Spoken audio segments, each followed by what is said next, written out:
Julien, there's no argy-bargy this week, which is really, really sad. But one of our top stories is about Kobbie Mainoo, who could leave Manchester United this summer. Clubs in Europe interested as well. I know he's been linked with some Premier League clubs before, but, I mean, it feels like a weird one. Where could you see him going to?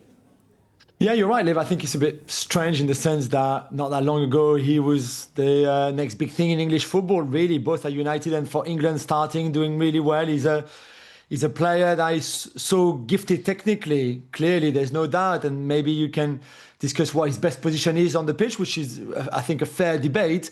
There are indeed a few clubs in Europe, in France, in Italy, and in Spain who are looking at this situation. Somebody who's not on big money currently because this is his first deal at United, who is not playing at all, not even a single second so far in the Premier League. So I think the only issue here is there's just not many days left in the transfer window, and I just don't understand why the situation is rumbling on now like it is, because United want to keep him, okay, but this is not a good situation for him. He doesn't play at all, and I think he could go somewhere else and be far happier on the pitch, but there's just not enough time, I think, left for him to be able to find another club.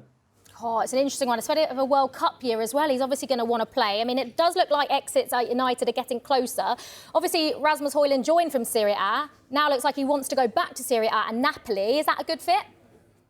Yeah, I think it would be good. I mean, for him, we can discuss it because he's obviously coming in because Romelu Lukaku got injured and he's out until December.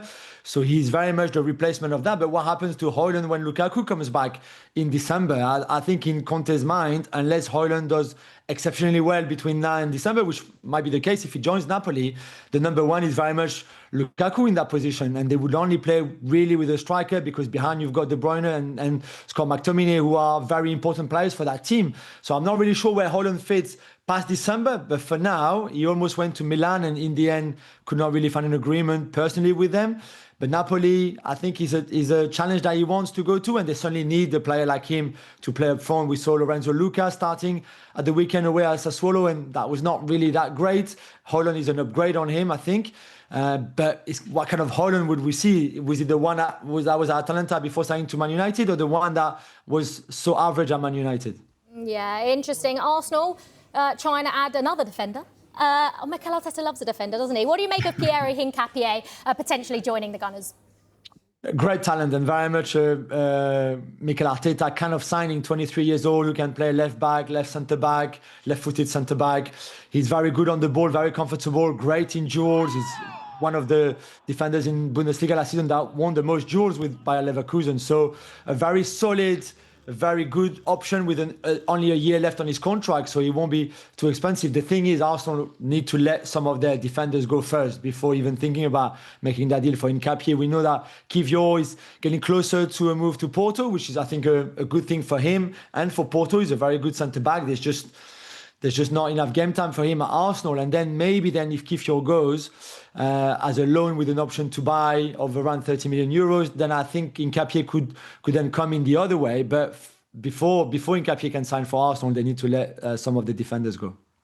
Yeah, absolutely. And deadline day is fast approaching, just 5 days away now. Is there any deals or moves that you're excited about, Julien?